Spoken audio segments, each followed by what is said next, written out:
Ciao a tutti, bentornati nel mio laboratorio delle cose sporche. Oggi volevo farvi vedere un nuovo acquisto che svolterà praticamente le vostre operazioni di pulizia per quanto riguarda il laboratorio del taglio legno, questo laboratorio che io uso qui per questi lavori.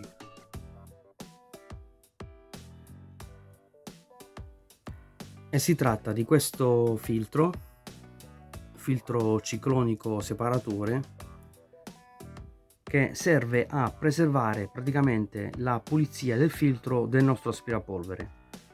Vi faccio vedere.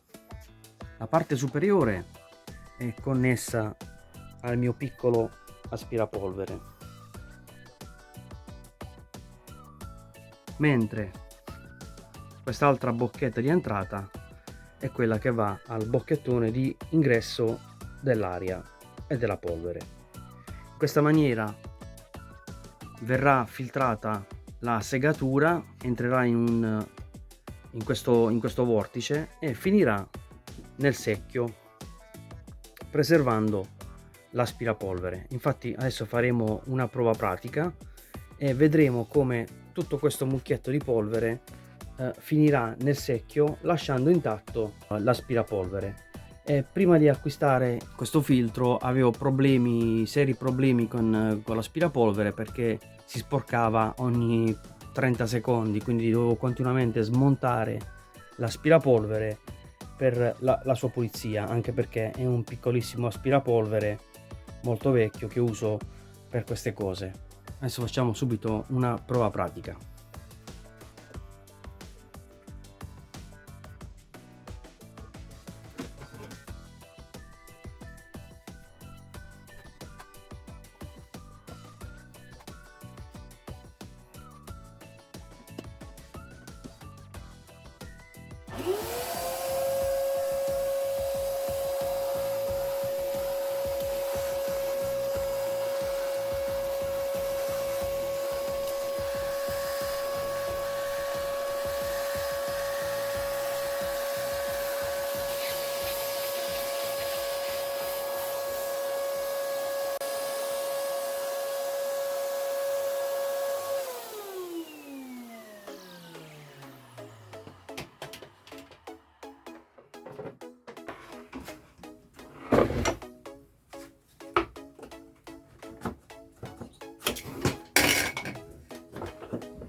Come vedete, il filtro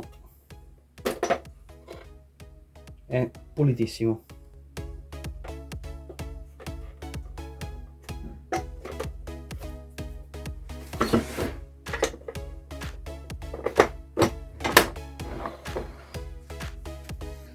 Tutta la polvere, tutta la segatura è finita praticamente all'interno del secchio.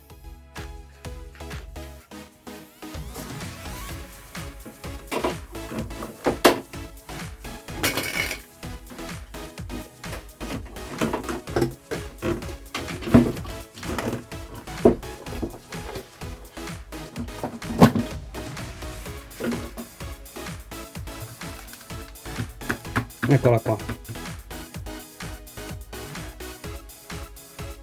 Rimettiamo a posto il coperchio.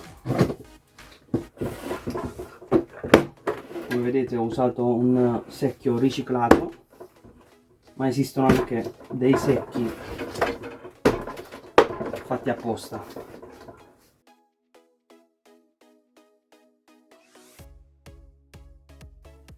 Non fate l'errore che ho fatto io, perché la prima volta che ho collegato il ciclone separatore sul tappo non veniva chiuso ermeticamente. Infatti ho dovuto fare questa piccola modifica. Gli ho messo questa sorta di adattatore, guarnizione di legno, in modo da avere una sigillatura con colla bicomponente, in modo da creare il vuoto e avviare l'effetto ciclonico. Se ci dovesse essere entrata di aria da questa parte, il filtro non funzionerà. Infatti all'inizio non mi funzionava.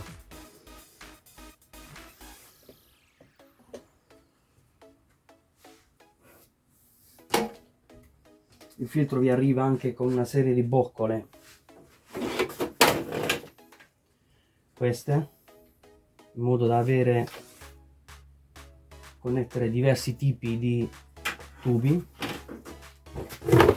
Vi arriveranno anche sia le viti per fissare il ciclone, che io non ho utilizzato,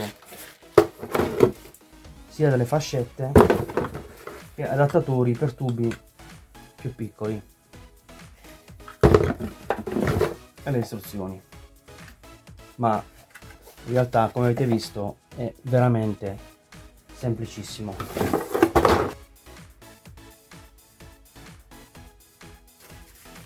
Ovviamente potrete connettere il tubo aspiratore anche agli utensili che lo prevedono, in maniera da sporcare il meno possibile tutta la zona di lavoro. Siamo arrivati alla fine del video. Se volete acquistarlo vi lascerò il link in descrizione e noi ci vediamo alla prossima. Ciao a tutti!